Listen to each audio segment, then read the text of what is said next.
समान नागरिक संहिता है वह चर्चा में है क्योंकि केंद्र सरकार इसको लागू करने का प्रयास कर रही है। तो इस वीडियो में हम समझेंगे कि जो ये समान सिविल संहिता होती है या जो समान नागरिक संहिता होती है ये क्या चीज़ है और इसको क्यों लागू किया जाना चाहिए। तो सबसे पहले देखते हैं समान सिविल संहिता क्या होती है।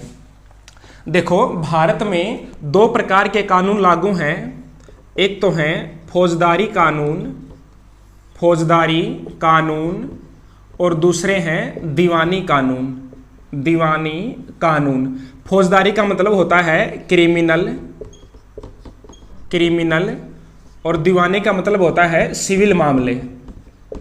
तो भारत में दो प्रकार के कानून लागू हैं, फौजदारी कानून और दीवानी कानून।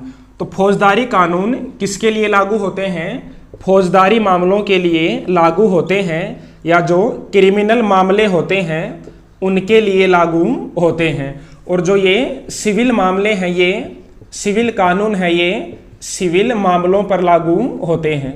सिविल मामले इन पर लागू होते हैं। तो फौजदारी मामले कौन कौन से होते हैं? जैसे कि किसी की हत्या कर देना, हत्या, चोरी, उसके अलावा बलात्कार, उसके अलावा मारपीट करना, ये सभी मामले कौन से होते हैं? फौजदारी मामले होते हैं। इसके अलावा सिविल मामलों में आते हैं जैसे विवाह है, तलाक, संपत्ति या फिर गोद लेना या फिर उत्तराधिकार कह सकते हैं। तो ये सभी मामले किस में आते हैं? सिविल मामलों में। तो भारत में फौजदारी कानून तो सभी धर्मों के लिए और सभी संप्रदायों के लिए समान है। जैसे मान लो अगर किसी ने किसी की हत्या कर दी, चाहे वो किसी भी धर्म का हो, उसको बराबर दंड मिलेगा, उसको बराबर सजा मिलेगी। तो फौजदारी कानूनों में धर्म के आधार पर या समुदाय के आधार पर भेदभाव नहीं किया जाता है। लेकिन भारत में जो ये सिविल मामले हैं जैसे विवाह है, तलाक, संपत्ति, उत्तराधिकार, इन मामलों के लिए प्रत्येक धर्म के और प्रत्येक संप्रदाय के अलग अलग कानून हैं। तो सिविल मामलों के लिए सभी धर्मों के लिए और सभी संप्रदायों के लिए एक जैसे कानूनों का होना क्या कहलाता है? समान सिविल संहिता या समान नागरिक संहिता। एक बार फिर से सुनो, भारत में फौजदारी कानून सभी धर्मों के लिए समान है, लेकिन जो सिविल कानून है वे प्रत्येक धर्म के लिए और प्रत्येक संप्रदाय के लिए अलग अलग हैं। तो सिविल मामलों के लिए या जो नागरिक मामले होते हैं उनके लिए सभी धर्मों पर एक जैसे कानूनों को लागू करना समान नागरिक संहिता या समान सिविल संहिता कहलाता है। तो ये तो हो गया इसका अर्थ कि समान नागरिक संहिता क्या होती है। अब देखते हैं संविधान में इसका वर्णन कहाँ किया गया है। तो जो ये यूसीसी है, यूनिफॉर्म सिविल कोड है, इसका वर्णन संविधान के भाग 4 और अनुच्छेद 44 में किया गया है। अनुच्छेद 44 में किया गया है। भाग 4 में क्या है? राज्य की नीति के निदेशक तत्व, राज्य के नीति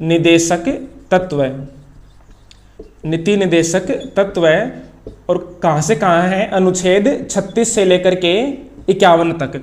तो भाग जो 4 है वह कहाँ से कहाँ तक है? अनुच्छेद 36 से लेकर के अनुच्छेद 51 तक है। और इन अनुच्छेदों में जो अनुच्छेद 44 है वह किससे संबंधित है? समान नागरिक संहिता से संबंधित है। और भाग 4 में क्या है? राज्य के नीति निदेशक तत्व।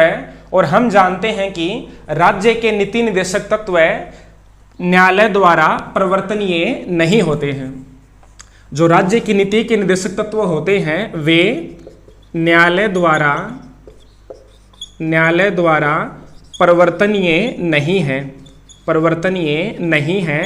इसका मतलब है कि जो भारत का उच्चतम न्यायालय है, जो सुप्रीम कोर्ट है, वह भाग 4 को लागू करने के लिए सरकार को आदेश नहीं दे सकता है। जब सरकार की इच्छा होगी, जब सरकार को लगेगा कि अब उपयुक्त समय है, उस समय सरकार भाग 4 के तत्वों को लागू करेगी। तो जो समान नागरिक संहिता है उसको भी लागू करना सरकार की इच्छा पर निर्भर करता है।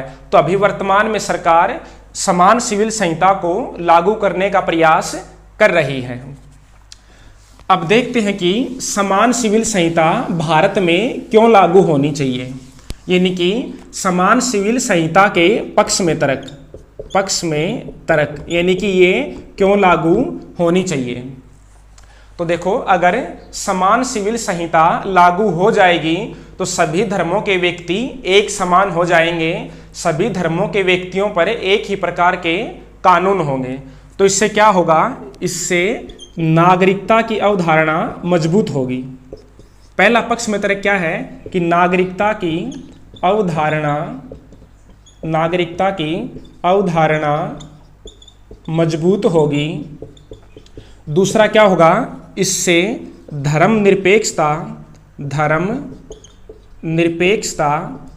या फिर पंथ निरपेक्षता की भावना मजबूत होगी।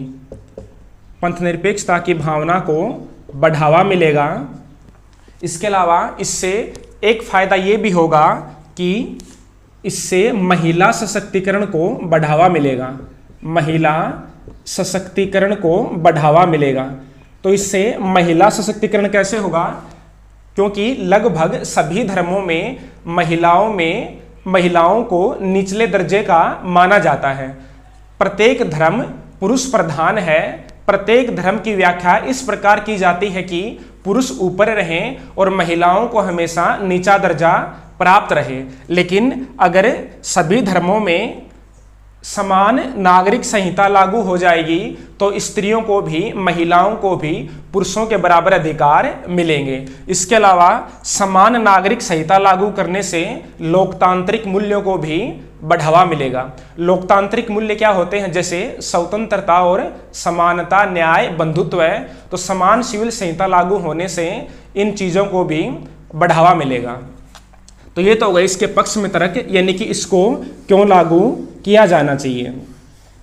अब देखते हैं इसके विपक्ष में तर्क, यानी कि समान सिविल संहिता को अभी क्यों लागू नहीं किया जाना चाहिए। तो जो कुछ विचारक हैं वो ऐसा मानते हैं कि अभी भारत में शिक्षा का स्तर ज़्यादा नहीं है, जन चेतना का स्तर ज़्यादा नहीं है, लोगों में अभी भी धार्मिक भावनाएं पाई जाती हैं। तो ऐसे समय में समान नागरिक संहिता को लागू करना उचित नहीं है। यदि हमें समान नागरिक संहिता को लागू करना है तो उससे पहले सभी धर्मों में व्यापक चेतना का प्रसार करना होगा और उसी के बाद ही ऐसा कोई कदम उठाया जाना चाहिए। तो ये हो गई हमारी समान नागरिक संहिता और इसका संविधान में कहाँ वर्णन दिया गया है और इसको क्यों लागू किया जाना चाहिए।